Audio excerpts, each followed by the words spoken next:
Let's do the news. Bobby's Big Stories. This woman was asked to take down her Halloween decorations because they look too real. Do you have decorations for Halloween? No. Yeah. I got some skeletons, but my son said they freak him out, so. I thought you were going to say you have some skeletons in your closet. You'd like to reveal them now. No. Oh, I got like some that. really cool I was ones. going to like that one. No. Yeah, nobody really decorates for Halloween in my neighborhood. Yeah. Christmas, everybody goes pretty hard. You only go mild, but they go pretty hard. But this lady, it looked like there was a real, Graveyard? Lots of tombstones, and they look pretty real. Although there's a body hanging from a tree in a trash bag. That's when it gets tricky. But then I know, if there's but I'm other telling decor, then you there's know. not a graveyard in somebody's yard. But are they hiding in plain sight? That would be crazy. That's like a podcast type stuff. Yeah. But yeah, it feels to me, looking at it, with the bodies hanging out of the tree, and they're upside down, and they're in trash bags, and they're duct taped like in 3 places. It's still Halloween decorations. I know. I just think of even the skeletons disturbing my son. It just freaks him out. Like, I could see how kids probably are really disturbed by that. So that's probably why she was asked to take them down. It's from Metro, and so she says the decorations will be displayed in her garage because she had to take them down. Oh. How about a bunch of losers that live there? Yeah. A Georgia cop stumbles upon a massive drug stash during the hurricane cleanup. You know somebody, Amy, who had all those drugs when they had to leave because of the hurricane? They were like, please, God, don't let our drugs get out. Oh, no. They were doing cleanup work, and they found a big, container of drugs, vacuum-sealed weed, THC vape cartridges, edibles, cough syrup, a bunch of pills. And they were like, hey, whomever, you come pick it up if you want. Oh, Like no. they posted that. Someone show No, up. they didn't. They didn't go full bonehead, but somebody has to be like, dang, that was our stuff. And it's all gone. And also, if you have to evacuate, don't you take that with you? Or at least like some of it? I mean, Well, it's probably important to you. I'm not even saying Yeah. hide from the cops. I mean, that's probably your deal. That's your livelihood. Yeah, maybe. Frontier Airlines passenger rants that she's the president after the pilot wouldn't turn back for her forgotten phone. oh my. Oh. Who thinks their phone is so valuable that the plane will turn around and go get it? Like the president of what? So, wild video shows a Frontier Airlines passenger claiming to be a sovereign ruler and president of this whole GD country in a meltdown over the pilot refusing to turn back to let her get her phone from the airport. The unidentified female passenger erupted into the expletive-laden tirade as the flight was getting ready to take off from San Diego going to Vegas. She's already ready to go to Vegas. Yeah. She's already Vegasing up a little bit, obviously. The fellow passenger who filmed the saga claimed the woman went crazy. So they weren't in the air, but still, even if they pull that little bridge, little walkway, once that's pulled back and that door is shut, nobody's getting out of there. You think a pilot's going to go, oh, she forgot her cell phone. Oh, she's Let's president. stop the plane. Like, That's from the New York Post. A hot air balloon hits a power line and catches fire at a New Mexico festival. A drone show, and it just is showing the drones, and it's showing the hot air balloon flying over. Then all of a sudden, bop, hits power line. Big flames. Dang. Scary. A balloon pilot with 2 passengers hit a radio tower. It was the second time in 20 years that a balloon had come into contact with that. Wow. That's on the pilot, right? You can steer a hot air balloon? You can Yes. with weight. Yes. I've flown in one. You can't steer it like a car with the steering wheel. But you push manipulate with yeah, the the rope. air, up, down. Yeah. So, if you do less air, you go left, more air, you go No, right. I'm not sure about that. The wind blows it. No, and they put weight like on the basket. So like if they want to go left, they put all the weight on the left side, and then the balloon goes left. But when they want to lower it, they do the air. Right. Somehow they landed us right in the field. I hated every minute of it. That seems very nerve-wracking. But I mean, I feel like if you are the pilot and you hit a radio tower, that's it's a bummer. probably Yeah. for even going up, maybe, if you can't control the wind, for knowing the wind. Yeah, that sucks. One person suffered a head injury. I guess that's a different one. There are 2 balloons. I'm out. That balloon thing is stupid. You're going to get in a basket. We don't need to be in baskets as humans. You're in a basket and there's no engine. It's like, I like a sailboat, but I don't like to sail. But I like a sailboat with an engine on it, like a motor. Yeah. Because then if the wind doesn't work right, you hit your motor. They should have these for hot air balloons. And this crap wouldn't be happening. It is cool, though. Like to think that was created and you can go up there and enjoy it, and it's so pretty. Like those hot air balloon festivals, it looks so beautiful Yeah, in you know the what's sky. cool? Google image. I like that. Yeah, but you're at the mercy of the wind. wind. That's all it is. The wind takes you wherever. Good doomsday news. The world may be ending, but it will not come from an asteroid strike. That's good. A new study explains with 99% certainty. Astronomers found that the doomsday theory of the asteroid striking is highly unlikely because there are fewer dangerous large asteroids near Earth than previously believed. That's always a story until It happens. the one. But once it happens, if that happens and we're out, we're out. We're not even gonna know. Yeah, it. but I don't want to. Oh, we'll know. Because they'll see it coming. They don't move so fast that they're just like whack. No. Yeah, we'll know. I don't want to know. I don't know. Like, don't tell me. I just want to be like, man, what's that shade all about? Yeah. It's like when the sun moves in behind a cloud. You're like, man, it sure is shady today. Whack. That would be it. And finally, Drew Parker is on the Bobbycast this week. He has this song called Love the Leavin'. Let me kiss that goodbye. He's talking about writing this song, and 3 other major artists wanted it for themselves. And he was like, I think I'm going to keep it. He talked about having to call one of those artists. My record was done. No room for any more songs. I wrote Love Believin'. My record's done. So as a songwriter, I start pitching it around. It goes on hold within like 2 hours with 3 different artists. Nate Smith, Luke Combs, and Morgan Wallen. Oh, my God. That was my reaction. I texted Luke, and I was like, hey, man, I know you love this song, and I would love for you to record it, and I think you would make it a mega hit. But, like, do you think I'd be crazy for me to record it? And he was like, dude, I don't know why the heck you weren't going to record it to begin with. He gave up free money, basically betting on himself. Because if either one of those 3 guys cut it, that's money. Yeah. Because all those 3 guys do is put out hits. He talked about his job because he was an x-ray technician before doing music full-time. He was working at the hospital, and he made a deal with his boss about working one last shift after he landed his first #1 as a songwriter. I made a deal with the boss at the hospital that if I ever got a #1 song, that I would come work one more shift, and then I'd be done. March 22nd of 2020, I got my first #1, Homemade by Jake Owen. So that day, Monday, I'm getting ready to go work my last shift at the hospital. I'm in my bedroom, putting scrubs on. My wife walks in the bedroom and tells me that she is going into labor. So I had to call my boss and say, actually, I am on my way to the hospital, but it's not to work. The boss met me at my car, helped me and my wife get into the hospital, and I still owe her technically that last shift. But. Oh.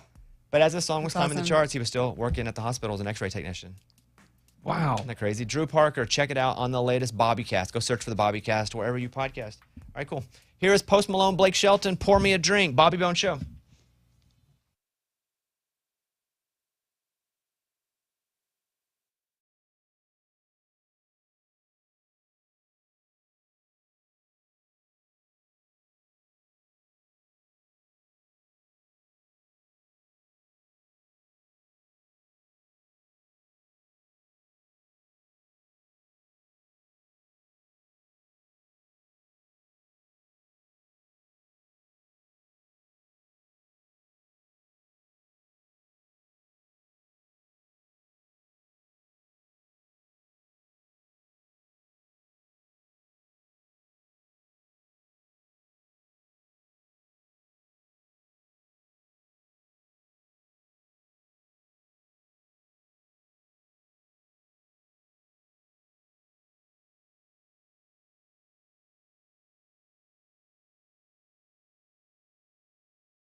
We're going to keep you from falling for scams. Scam alert!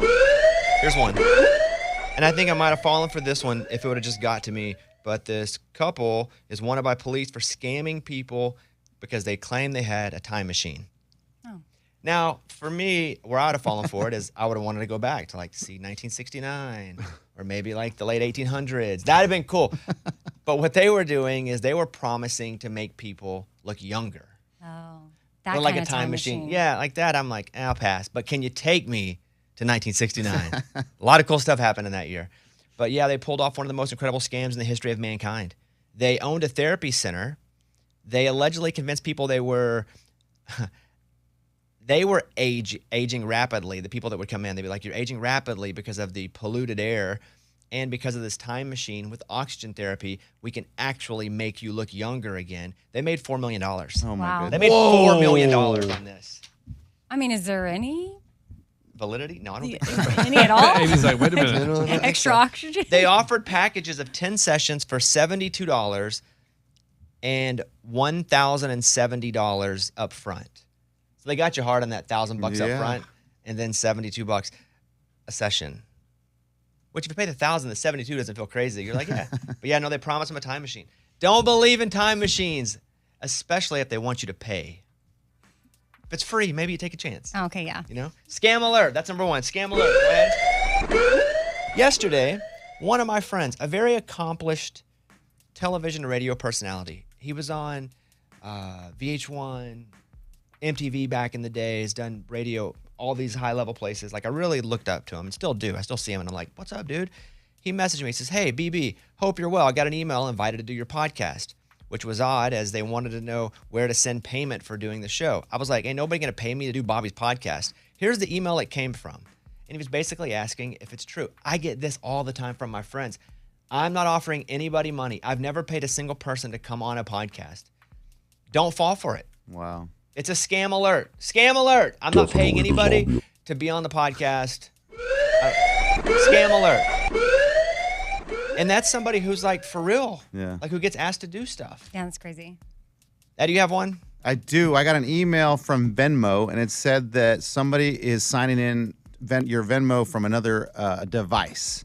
So I click on the email. I'm like, okay, well, let me look into it. But you there's clicked into your email. just the email. I No opened- link they sent. No. Okay. And they said, if it wasn't you, there's nothing to worry about. But if it was you, click on this article to find out what you need to be doing. So I'm like, why would I That click may not on be a scam.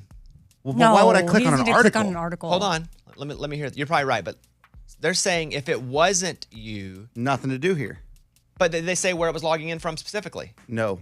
Okay, that's a scam then. I thought they said, because sometimes my Apple will show up, be like, someone's This address. logging in from this town, and I'm like, oh, I'm actually in this town, so that's me. I need to do nothing. Right. Oh, that's for sure a scam alert. But it is from Venmo at Venmo.com. Is that Oh, wait real? a minute. No, there's no way it's from Venmo.com. Okay. I mean, there's no way it's at Venmo.com. Okay, so I'm smart then. I didn't click on anything. Wait. No, But you he's just said saying- it was from Venmo.com. He's saying it's got to be like Venmo. You just Like said it's from VEN. Venmo.com. Yes. There's no way it's from Venmo.com. It says Venmo at And it- Venmo.com. What about, does it say Venmo? No. Lunchbox, look at the Yeah, I'm address. gonna, Here, that here it might is. be legit. Look at that. If it's from that, if you go into it, Oh, that might be real. Yeah, it says Venmo.com. Okay. I think That's that's real. Can't you just Check put mark. a check mark on there on anything? Like, can't you just put a picture? Morgan, is that real? Because It you looks real. always go and click into the email it's sent from. And if it's from some weird email address or a Hotmail or something, it's not real. And It's it's real. spelled That's correctly. Venmo. It's also because it's just alerting you to a sign in. They're not asking you to do anything. They're just saying, hey, what I like, thought. if you need to, if you did have a So- sign in, you need to go change your password. Like if you weren't the one signing in, it's just an alert email. So do I click the article? Dude, I don't know. You confused me on what's happening right now. I don't know what to do. Did you sign into your Venmo to make that come to you? No. Okay, then you need to go change your password on your Venmo account. someone's Just trying. Your someone's- actual account. So I'm really getting hacked. Unless we're leading you to get scammed, but I feel No, I don't Okay. think so. I would go change your password. Okay. So not a scam alert. Unscam alert. Yeah, it is It in a is, way though. because he's getting people. Someone's Somebody's trying to hack log him. into his Right. Like, did you account. log in on like your iPad? No. I've not logged into my Venmo anywhere else. Has your Venmo lost money recently because somebody took it out? Have you Not looked at that I've noticed. But do you look at it? Yes. You also don't look at group text, so I don't believe you look at it. That is true. Eddie's in like 10 group texts and he never responds to one of them. Because they're never talking to me. It's for the group. That's why it's a group text. So I'm like, that's not important. Bobby, you go read all the texts from all the people? Yeah, because they're sports and gambling Okay. texts. All right. That's why. They certainly can't be too long. Depends how much money we're talking here. Okay. Yeah. Today's scam alert sponsored by LifeLock. If something happens and someone gets in your stuff, like possibly what's happened to Eddie, LifeLock is going to be awesome for you. October is Cybersecurity Awareness Month. One way to protect yourself is updating your passwords, which is what we're talking I'm about going to do that right now. Using the same one for multiple accounts can make you vulnerable to cyber criminals, but comprehensive identity theft protection. If you want it, you need it. It's LifeLock. Start a 30-day free trial at lifelock.com. Promo code BONES. I'm looking at it, Eddie, right here. They can't put the check mark in the email header like that. Okay. Because that's what I Wait, Mike, is this real or scam? Yeah, I got this. If you hover over the check mark, it shows you that it's verified. Yeah, okay. Oh, Okay. you hover over it for verification? This That's is so cool. complicated, man. Hover. It's what you do in the public restrooms, Amy. That is. The same thing. I need to Yeah. do here. Yeah. Yeah, it's complicated, but that's why we try to help with Scam Alert. All right, Jelly Roll now. This is going out to Eddie. I'm not okay.